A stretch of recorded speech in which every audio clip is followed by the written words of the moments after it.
Welcome to UNCAGED, the show that celebrates thought leadership from today's top business leaders. The program provides a voice to amazing executives from around the globe who are shaping the world of business today and mapping the path to the commerce of tomorrow. Today we have Dr. Dominique Christ on the show. Hi, Dominique. How are you? Hey, Ben. Very well. Thank you. It's great to talk to you. We're going to be going through a ton of very, very interesting stuff that Dominique and his team are working on. Dominique is the managing director of Dennemeyer IP Consulting, which is the consulting and innovation division of the Dennemeyer Group. Dennemeyer Group is actually, I love how they call themselves the sole full service provider for global IP, intellectual property management. So we're going to be talking about a lot of ideas today and how Dominique and his team are helping bring those to market in a more efficient and effective way. But before we get to Dennemeyer and the work that you're doing there, Dominique, tell us a little bit about yourself and your career. Yeah, happy to do. Thanks, Ben.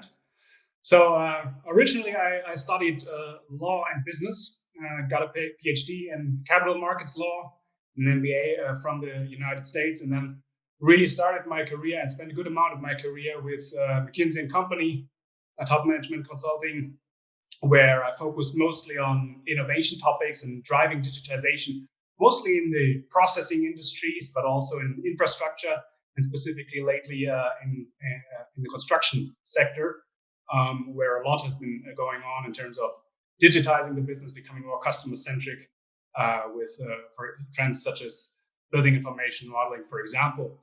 Been around the globe quite a bit with the company. I spent many years abroad in Canada and in Chile and South Africa and Spain, you name it, which really helped me to broaden my horizon. And as you already said, I'm recently working with Dennemeyer Consulting to help clients become more innovative and use intellectual property information to drive their innovation. So how do you do that, Dominique? We all, I would say that one of the big topics that we've had internally during the last 12 to 18 months, especially with the life and the world of the pandemic, has been how do you maintain a high, consistent level of innovation, and how do you make sure that that's still the life, kind of breathes life into your company? How do you tell your clients to do that? Right. Yeah, that's a good question. I'm sure a lot of people are thinking around how to get it done specifically in these. Yeah. I usually like to structure it along, the people side, the process side, and the tool side, right? If because all three need to be coming together to be driving that and keeping it all together, right? Specifically, I mean, on the tool side, what we are currently working on with the team is a software that helps clients bring together the data that is out there, specifically on the intellectual property side, in the patent, because there's a lot of information that you can get from patent analytics in terms of what are the tech trends, what are your competitors doing, right? Mm-hmm. Where is the market going? And to really use that, but not only use the patent information, but bring it together from a data perspective with what is going on in terms of M&A activity, what is going on with general tech data that is out there that tells you the tech side of it, tells you the legal side of it, where is still a white space, and bring that then together, what the company strategy and the actual capabilities are, to make a more cohesive base for decision on where to strategically invest on the innovation side, specifically the R&D efforts, right? Wow. And obviously that needs to be coming together in a larger, innovation and transformation program that needs to be set up to keep those other things in common. As I said, the process side and people side, right? Because depending on the size of the company, and we're working with very big Fortune 500 companies as well as with smaller startups, it's very wide. But in any case, you need to ensure that you have somewhat coherent processes across the globe or across the organization to take people along and show them, what is the logic on how to drive forward innovation. And then thirdly, as I said, then on the people side, now we have all gotten used to those kind of Zoom meetings and so on to take on the discussions. But this should also follow a clear plan in terms of, how are you setting the incentives for people?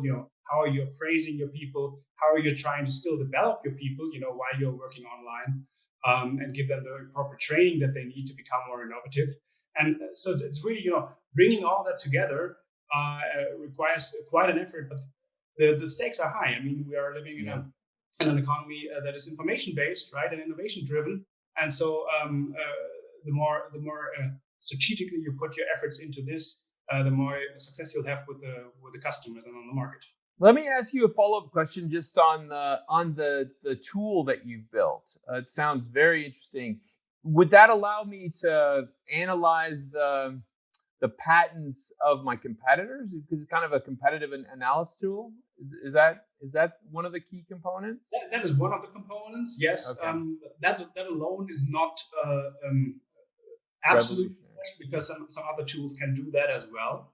That is the beauty about the data that is in the patent, right? I mean, the whole thing about patent is basically you have the right to be protected, to have your idea protected from anybody else copying it for 20 years. But at the same time, the deal is to the society that you have to give away the information how it's being done, right? And that helps everybody else to see what the technological trends are. So that is one piece. But again, the other pieces that come together in the tool are also, the data sources in terms of, where are technological trends going? Where are people investing, right? On a very granular level, of course, on the tech trends, not on a high level. And bringing that together, with a very structured approach towards, where are the priorities of the company, the strategic priorities, where do they want to invest, right? Where are their capabilities? And then, building up that portfolio of ideas that you could invest in, and looking at them from all those angles, from the market angle, strategic angle, from the IP angle, which also tells you what you're allowed to do or what is already blocked, and from the technological angle as well, and then take the most soundest decision according to the decision criteria of the company. So applying for a patent is, even in the most simple of markets, is not a simple process, right? I mean, there's a lot of filings. You find out that there's obviously different types of patents. Certainly assessing global patent rights is a whole nother challenge. And you'll still have markets around the world that don't really respect any patents, right? Yeah. So how do you advise a company in terms of how they're going to prioritize the patent process? I mean, how early should a company be thinking about this? I don't know how. I mean, I imagine your clients are quite large, but I mean, when startups get going and they kind of build up processes, I remember dealing with several companies with process patents, and then many lawyers advising these companies saying, "Oh well, those are very hard to defend." It's how do you advise companies in that stuff?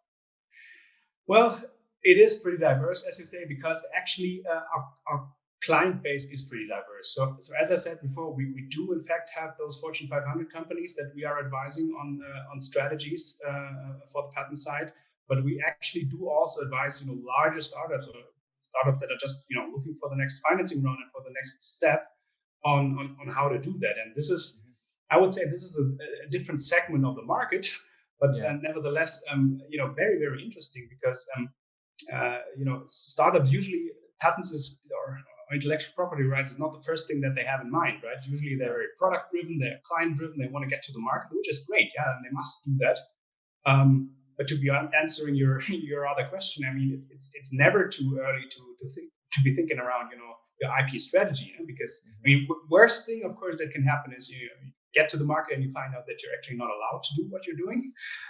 You're getting sued by one of your competitors, and as soon as you're big enough to come out of the radar, they're gonna go for you. But turning it around, I think, is much more interesting to be thinking around what can I actually do with this, because What a lot of startups and larger startups are overseeing is that you can use those patents, as an asset backing for your financing rounds, right? And this is a huge thing, yeah? Because your physical assets are fixed, but oftentimes, as a startup, you have your not physical assets, and you just need to bring them in a form that is acceptable for banks or for investors to be seeing, what the value of those is, to be actually granting you loans and help you fuel your growth, right? So I think this is a whole different aspect that is interesting to look at, and we're helping clients to be thinking around it. And of course, then bringing it together, there's a strategy to it. I mean, there can be a opportunistic strategy that is more geared towards this financing round. But if you really look strategic, you really need to look at what are my core markets that I have on my growth plan for the next 5 to 10 years, and where might it all lead to. Eventually, you could file for patents for every single country in the world. Right. It just also costs a lot of money, as you said, so it's oftentimes not worth it. Right. But to think that through, and also to think around, which kind of intellectual property right is the right one, might not always be a patent, yeah, could also be a trade secret, for example, or protecting it more the trademark side, is also a big part of the process. Yeah, a lot of elements there for sure. But it sounds like what you're helping clients do is really think through the tools of the process, how they maintain it, how they build it, how they scale those innovation efforts going forward, and probably how they prioritize them as well, which must be a big challenge. What are the big holdups or barriers that you see when you look at clients today in terms of how they're approaching intellectual property and thinking about innovation? Yeah, that's a great question, because effectively what I'm seeing is, what my impression is that the majority, I would say, of the companies have not yet used up the full potential that is inside this intellectual property data, right, and to use it in a more strategic manner, right? Because for a lot of companies, it is still one of the more administrative functions. It's a cost center, it's somewhere in the back of the hallway, it needs to be managed efficiently, yeah, and you keep it there. Whereas, as I just tried to explain a bit, if you bring it to the center of the organization and use the data to be getting out insights and intelligence from it, right? Then it becomes much more of a strategic business building function that helps you, to think through strategic moves that, to outsmart your competitors, to be serving your clients better, right? And to fuel your growth, and to do much more sound investments, both in R&D as well as in where you set up your business, right? So I think there's a lot of potential. And again, from my perspective, a lot of clients are currently not seeing it, or not taking the bold move that it takes, to say, hey, I understood it. I understand that I also need to invest, let's say, from a people side, into this function, right? Because effectively, if you take it serious, then also the job titles that you're using in this function are changing somewhat from a patent administrator or patent attorney towards an asset manager, right, or an IP strategist, so to say, which is a slightly different profile that you need to be looking for or developing, because those people don't exist usually. They don't come directly from university, right. But that you need to focus on. So, kind of really mapping out that IP strategy is important for some companies, probably becoming more important for others. How did that dialogue with those companies change over the last year? I mean, what did you find the tenor of the dialogues with your clients alter? Well, so and so. There is. It depends a bit on the industry, because basically we're serving basically all industries, right? I mean, my own stronghold, as I said, is in construction and infrastructure, where I'm advising a lot of clients myself. But nevertheless, we're focusing on all of the industries, and it depends a bit on the financial backing that you have in your industry, on how you're also dealing with the current COVID situation and how it has affected the business, right? Because I mean, those industries or companies that are struggling more with that obviously had to turn around, their own focus a bit away from the innovation side, a bit away from the M&A side, and more towards the, how do I keep the liquidity? Yeah, how Right. do I keep cost efficient? How do I manage my processes most efficiently? Yeah. And we're also helping them in that sense, of course, right? But then again, on the other side, some companies are seeing it, the crisis as a chance. Depends a bit on the industry and the entrepreneurial spirit that they're having. As we know, a lot of the largest companies that we're seeing today were actually founded in the last financial crisis. Yeah? So the crisis is always a good time also to invest. Yeah. I mean, one of the things that probably would have been very relevant, probably still relevant with what you're doing at Dennemeyer, but certainly relevant with the work that you did at McKinsey. I imagine you were looking at McKinsey for those moments where a company would have that watershed moment, a moment where they would suddenly jump forward and embrace digital activity. And what we've seen, or what I've seen with a lot of companies, is that 2020 actually was that year where I don't know what was happening in the boardrooms of many, many companies, but clearly any opposition that led to more conservative thinking was probably pushed to the wayside, and people said, we got to go digital. We got to go now. And I imagine that probably could be good for you and the types of innovation that companies are now embracing, because the future seems to be more, it sounds funny to say this, but the future seems more visible to all of us. We seem to know, like, what are those trends going forward? Right. No, I'm just curious what your thoughts are. Yeah, no, I fully agree with you. If anybody still had a doubt, about the necessity to become more digital and more innovative, this crisis has shown, what you need to be doing, or how fast it can go, like this, that your market is gone, or that your access to the market is actually gone, right? So we're seeing that with companies, and you made this nice picture. I mean, we think, at least we think, we are about to see the horizon, but we're just coming out of that tunnel. And I would argue that, there's still a make or break for some of the companies, within the next, let's say, 6 to 8 months, whether they still catch the train or not. And I think we'll still see some, less fortunate ones or incidences happening. And we'll see some great growth stories in the future that we've been also discussing with some of the clients, where we get to see the results. Yeah? So I think the future is bright. I'm an optimist by heart, but I'm also very interested to see how it plays out.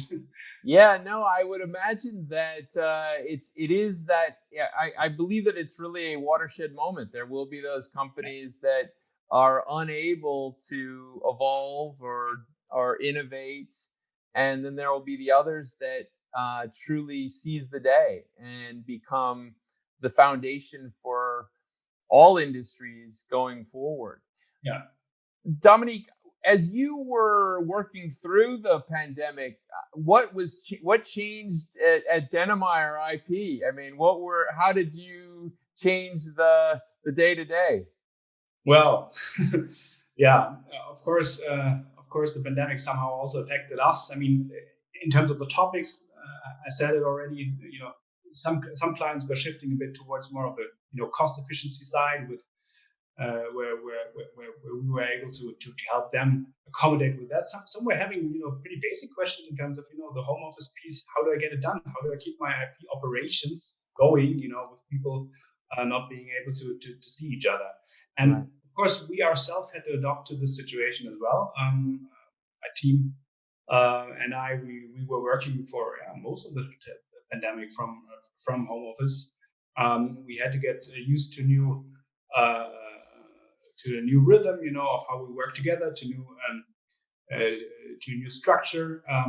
But I think eventually, it helped us. It helped us to see what is actually possible. Also, when you're looking at the data, number one, and when you're getting the trust with the clients, still through the face-to-face discussions. Yeah, we always thought, clients need to see us in person to be discussing topics, but actually they don't. You can build up trust pretty well over such a connection as well. The important thing is, that you're building this personal connection with the client, and that we've been getting a lot better at.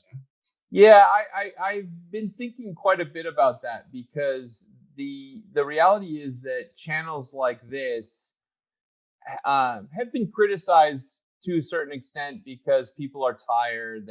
We talk about kind of like this burnout, of Zoom burnout or Zoom fatigue. Yeah. But the reality is that there's also some level of connection and depth that you're able to get to in a conversation that I don't think that people get to in many face-to-face meetings, actually.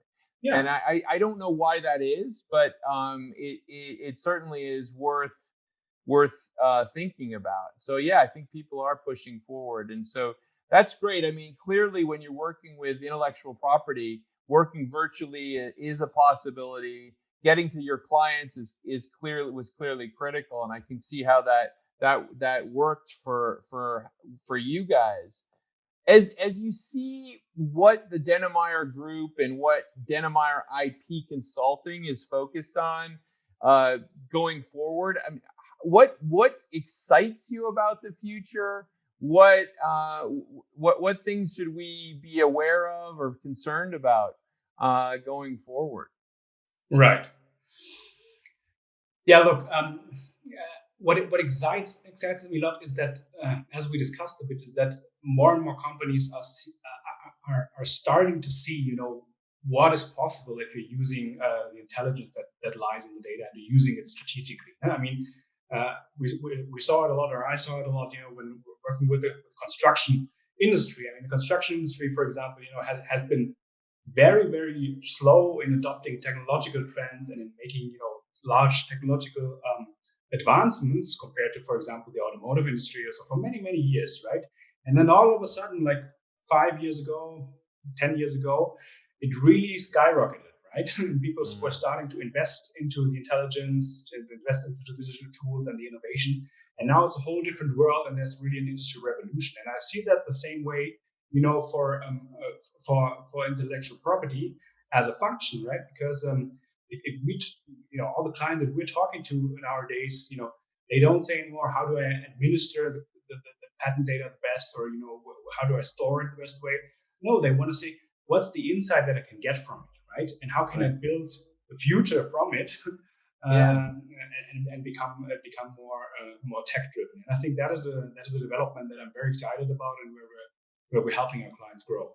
I think that, Dominique, when we spoke last time, I mentioned my fascination to you with 3D printing.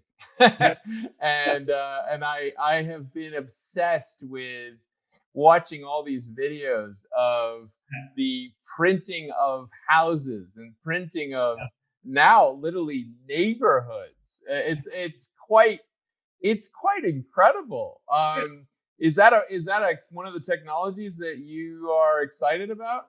That is definitely one. Yeah, you hit the nail there. That is definitely one that is actually also thinking a lot about intellectual property. We're helping a lot of companies in that sector, and it's also connected on the construction side, as you said. I mean, there's whole neighborhoods, there's bridges that are being printed. Yeah. The whole shape of how you're thinking around your supply chain. Your ordering, or even as a customer, it's a revolution that is going on, right? How you're customizing things. It's really exciting. Yeah, I think it's amazing, and all of the stuff that I mean, if you worked with the construction industry, you would know in much more detail than most of our watchers or listeners. But just the layout of a house is not just obviously the frame, but you have to think of like the electricals and the piping and how all of that gets laid out, and how that's all factored into this digital printing is just fascinating. I'm so excited about it. Someday I hope to be able to have a chance to try it out myself. So I'm excited that you guys are working on that. We've been speaking with Dr. Dominique Christ. He is the managing director of Dennemeyer IP Consulting. Dennemeyer IP Consulting is part of the broader Dennemeyer IP Group, which is the sole full service provider for global IP, intellectual property management. They have a law firm, they have a management service provider, they have a management software. It is a very innovative IP company, I should say. And Dominique has been talking to us today about how they're supporting companies to drive innovation, really kind of push their innovation plans forward. And I think kind of one of the takeaways that I'm hearing constantly, Dominique, is the data. You know, you're saying, look at the data, explore the data. Your innovation plan is sitting in that information, and it's probably one of the things that somehow innovation sometimes gets separated from the data. And the beauty of what you're outlining is saying, no. You got to start with that, right? Yeah. You need to bring it all together. As you said, it's very nice. And it's all in there, but you need to bring it out, the insights out, and then bring it into the organization to drive innovation forward. Well, listen, Dr. Dominique Christ, thank you so much for joining us on Uncaged today. Uncaged is a program that provides a voice to amazing executives from around the globe who are shaping the world of business today and mapping the path to the commerce of tomorrow. And there's no example that would be more true than this conversation where we're looking at intellectual property and innovation strategies for businesses. So thank you so much, Dominique. Thank you for being on Uncaged today. Thank you, man. Cheers. Yes.